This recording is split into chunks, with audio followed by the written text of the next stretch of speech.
जिंदगी में सिर्फ पैसे कमाकर या पैसे बचाकर आप अमीर नहीं बन सकते। अमीर बनने के लिए आपको अपने अंदर बहुत कुछ बदलना पड़ेगा। अगर कोई लॉटरी में पैसे जीत जाए और उसे वो अपने साथ रख ले, बचा ले, तो क्या वो आपकी निगाह में अमीर है? नहीं, क्योंकि वो पैसा आज नहीं तो कल उसके साथ नहीं रहेगा। अमीरी एक सोच है, एक जीवन शैली है, एक नजरिया है, और आपको हमेशा अमीर बने रहने के लिए अमीरों की तरह ही सोचना पड़ेगा, खुद को इम्प्रूव करना पड़ेगा। और इसी बात को रॉबर्ट टी कियोसाकी के रिच डैड एक कहानी के माध्यम से उन्हें समझाते हैं। वो कहते हैं कि जापानी लोग 3 ताकतों को मानते थे: तलवार की ताकत, रत्नों की ताकत और दर्पण की ताकत। तलवार हथियारों की ताकत का प्रतीक थी। अमेरिका ने हथियारों पर खरबों डॉलर खर्च कर दिए और इसी कारण वो आज विश्व में सबसे ताकतवर देश है। दूसरी ताकत रत्न यानी के पैसे की ताकत का प्रतीक। इस कहावत में कुछ तो सच्चाई होगी। ये स्वर्णिम नियम याद रखो, जिसके पास स्वर्ण है वही नियम बनाता है। तीसरा, दर्पण, शीशा, आत्मज्ञान का प्रतीक है। जापानी कहानियों के अनुसार ये आत्मज्ञान बाकी दोनों ताकतों से ऊपर है। गरीब और मध्यम वर्गीय लोग अक्सर ही धन की ताकत से नियंत्रित होते हैं। वो सुबह सुबह उठते हैं और नौकरी करने के लिए भागम भाग मचा देते हैं, बिना खुद से ये पूछे कि क्या ऐसा करना समझदारी है। पैसे की समझ न होने के कारण ज्यादातर लोग पैसे की डरावनी ताकत को ये इजाजत दे देते हैं कि वो उन्हें काबू में कर ले। पैसा उन्हें कंट्रोल करने लगता है। इस इश्यू को ठीक करने के लिए अगर वो दर्पण की ताकत का इस्तेमाल करते तो वो खुद से ये सवाल जरूर पूछते कि क्या ऐसा करना समझदारी है। बहुत बार हम अपनी अंदरूनी समझदारी पर भरोसा करने के बजाय भीड़ के साथ साथ चलने लगते हैं। कोई काम इसलिए करते हैं क्योंकि बाकी सब भी ऐसा कर रहे हैं। सवाल पूछने के बजाय हम नकल करने लगते हैं। अक्सर नासमझी के कारण वही दोहराने लगते हैं जो हमें सिखाया गया है। और इस तरह के विचार कि आपका घर आपका सबसे बड़ा एसेट है, आपका घर आपका सबसे बड़ा निवेश है, अगर आप ज्यादा कर्ज लेते हैं तो आपको टैक्स में ज्यादा छूट मिलेगी, अच्छी नौकरी, सुरक्षित नौकरी खोजो, गलतियां मत करो, वगैरह वगैरह। तो ऐसी चीजें हम भीड़ की बात सुनकर करने लग जाते हैं, खतरे नहीं उठाते। दूसरी जरूरी बात, ऐसा कहा जाता है कि ज्यादातर लोगों के लिए मौत से भी डरावनी चीज होती है भीड़ के सामने बोलना, उन्हें एड्रेस करना। मनोवैज्ञानिक कहते हैं कि बहुत सारे लोग कॉमन स्टेज पर बोलने से इसलिए डरते हैं क्योंकि उन्हें ये डर होता है कि कहीं उनकी बुराई होगी, लोग उनके ऊपर हंसेंगे, वो अकेले रह जाएंगे, लोग उनसे दूर हो जाएंगे। सबसे अलग होने का डर या अकेले रह जाने का डर ही वो सबसे बड़ा कारण है जिस वजह से बहुत सारे लोग अपनी समस्या, अपनी प्रॉब्लम्स को सॉल्व करने के नए नए तरीके नहीं ढूंढते, बस भीड़ के साथ चलते चले जाते हैं। इसीलिए रॉबर्ट टी कियोसाकी कहते हैं कि उनके रिच डैड की तरह ही उनके पुअर डैड ने भी उन्हें बहुत कुछ सिखाया है। और उनमें से एक जरूरी बात यह थी कि क्यों और किस तरह से जापानी लोग दर्पण की ताकत को, आईने की ताकत को सबसे ज्यादा इंपॉर्टेंस देते थे।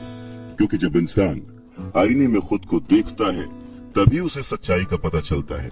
और ज्यादातर लोग खतरा मत उठाओ इसलिए कहते हैं क्योंकि वो खुद से डरे हुए होते हैं। ये किसी भी चीज के बारे में कहा जा सकता है, जैसे खेल में, रिलेशनशिप्स में, करियर में, पैसों में, वगैरह वगैरह। और सबसे इंपॉर्टेंट बात यह कि आईने में देखकर आप खुद से झूठ बोल सकते हैं क्या? रॉबर्ट टी कियोसाकी इस बात का जिक्र यहाँ इसलिए करते हैं क्योंकि भीड़ के साथ चलने में और पड़ोसियों की नकल करने में, उनके ऐशो आराम की नकल करने में बहुत सारी दिक्कतें आती हैं। पैसों की समस्या पैदा हो जाती है। वो उनका तरीका है, वो उसे अफोर्ड कर सकते हैं, पर जब हम देखा देखी बिना सोचे समझे नकल करना शुरू कर देते हैं तो हम समस्याओं से घिर जाते हैं। और तब हमें जरूरत होती है आईने की, जो हमें ये बताए हमें क्या करना चाहिए। क्योंकि बेसिक रूल तो वही है, आप पैसे के गुलाम नहीं हैं, ऐसे काम करिए, ऐसे सोचिए, ऐसे बनिए कि पैसा आपका गुलाम हो, वो आपके लिए काम करे। जब भी बाजी लगाइए दिल और दिमाग की, ये जरूर सोचिए कि बात पैसों की है या फिर रिश्तों की। अमीर बनने का मतलब ये नहीं होता कि आप इमोशनलेस हो जाए। अमीर बनने का ये मतलब नहीं होता कि आप अपने रिश्तों को छोड़ दें। अमीर बनने का ये मतलब नहीं होता कि 24 घंटे आप सिर्फ फायदा उठाने की बात सोचें। अमीरी तो एक सोच है। रॉबर्ट टी कियोसाकी बहुत ही खूबसूरत एक अपना इंसिडेंट शेयर करते हैं कि उनके जो पुअर डैड थे, जो कि एक स्कूल में पढ़ाते थे, उन्होंने बहुत मेहनत करके पाई पाई जोड़कर एक घर बनाया था, जिसे वो हमेशा कहते थे कि ये मेरी संपत्ति है। रॉबर्ट टी कियोसाकी जब अपने रिच डैड की संगत में आए, तब उन्होंने जाना कि संपत्ति और दायित्व में डिफरेंस क्या है, एसेट और लायबिलिटी में डिफरेंस क्या है। और तब वो हमेशा अपने डैड को बोलते, डैड, ये जो आपने लिया है ये आपका एसेट नहीं, ये आपकी लायबिलिटी है। और इस बात पे वो दोनों घंटों बहस किया करते थे। और लायबिलिटी और के कॉन्सेप्ट को समझाने के लिए वो उन्हें वही सारी बातें एक्सप्लेन करते, जैसे कि एसेट वो होता है जो आपको कमा के देता है, जिसपे आपको और खर्च नहीं करना होता, और लायबिलिटी वो है जिसमें 75 तरह के खर्च होते हैं। हर महीने, हर हफ्ते, हर दिन कुछ न कुछ आपकी जेब से जा ही रहा होता है। आगे रॉबर्ट टी कियोसाकी कहते हैं कि जब भी लोग उनसे बात बात पर बहस करते हैं कि उनका घर संपत्ति क्यों नहीं है, तो वो जानते हैं कि बहुत से लोग ये बात अपने दिमाग से नहीं, अपने दिल से कह रहे हैं। क्योंकि किसी के लिए भी अपना घर बनाना सबसे बड़ा सपना होता है, और इसीलिए वो उसमें अपने पैसे लगाते हैं। अपने घर का मालिक होने से ज्यादा अच्छा कुछ भी महसूस नहीं होता है। पर दिल और दिमाग के बीच लायबिलिटी और एसेट्स के कॉन्सेप्ट को समझाने के लिए रॉबर्ट टी कियोसाकी एक और बात कहते हैं। वो इस तरह समझाते हैं कि मान लीजिए वो और उनकी पत्नी एक बड़ा सा घर खरीदते हैं, तो होगा क्या कि उसमें उनके बहुत सारे पैसे खर्च हो जाएंगे, जो कि शायद फिजूल ही हो।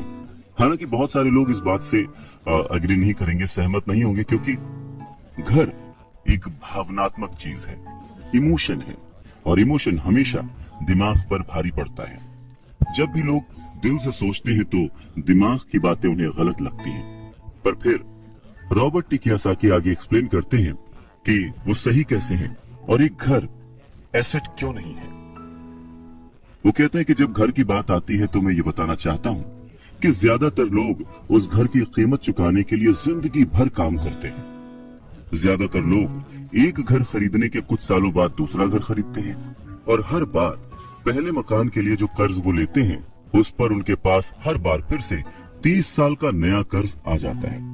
हालांकि लोगों को मॉर्टगेज पेमेंट पर ब्याज के लिए टैक्स में छूट मिलती है, पर वो अपने दीगर खर्चों के लिए टैक्स के बाद मिलने वाले रुपयों का उपयोग करते हैं। अपनी मॉर्टगेज पूरी तरह से चुकाने के बाद भी प्रॉपर्टी टैक्स।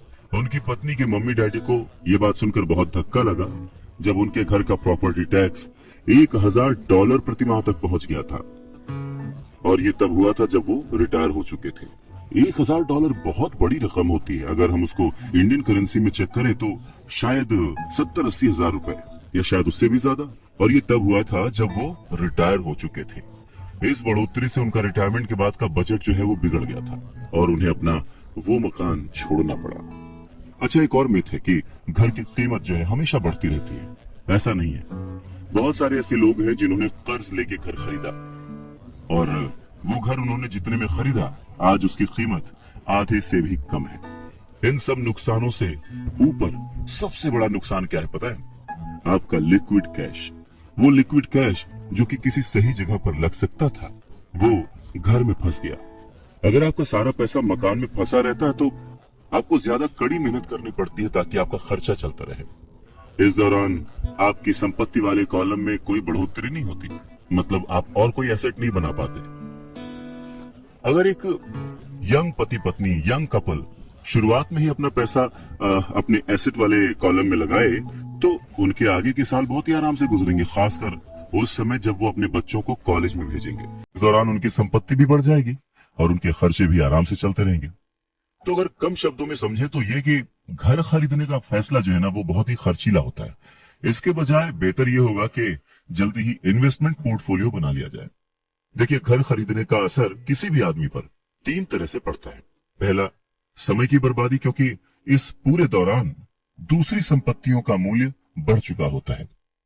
एक्स्ट्रा पूंजी की बर्बादी, एक्स्ट्रा पैसे की बर्बादी जिसे दोबारा निवेश किया जा सकता था, जबकि घर खरीदने के बाद आपको घर से सीधे जुड़े हुए बहुत से खर्च उठाने पड़ते हैं। तीसरा, शिक्षा की बर्बादी।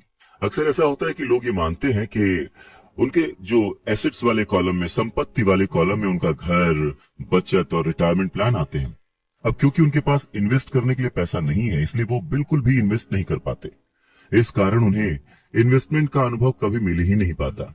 ज्यादातर लोग कभी एक समझदार इन्वेस्टर नहीं बन पाते, और सबसे बढ़िया इन्वेस्टमेंट अक्सर सबसे पहले समझदार इन्वेस्टर्स को बेचे जाते हैं, जो बाद में उन्हें ज्यादा दामों पर सुरक्षित रहने वाले लोगों को बेचते हैं, उन लोगों को बेचते हैं जो रिस्क नहीं उठाना चाहते। तो रॉबर्ट टी कियोसाकी के जो पुअर डैड थे, जो कि बहुत ही पढ़े लिखे थे, उनका फाइनेंशियल स्टेटमेंट चूहा दौड़ में फंसे व्यक्ति का सबसे अच्छा उदाहरण है।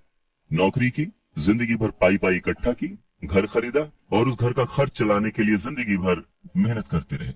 उनके खर्च हमेशा उनकी आमदनी से ज्यादा होते थे। और यहाँ पर रॉबर्ट टी कियोसाकी एक बात बहुत अच्छे से समझाना चाहते हैं कि अगर आप इंडिपेंडेंट बनना चाहते हैं, अमीर बनना चाहते हैं, तो आपके खर्चे कभी भी आपकी आमदनी से ज्यादा नहीं होने चाहिए।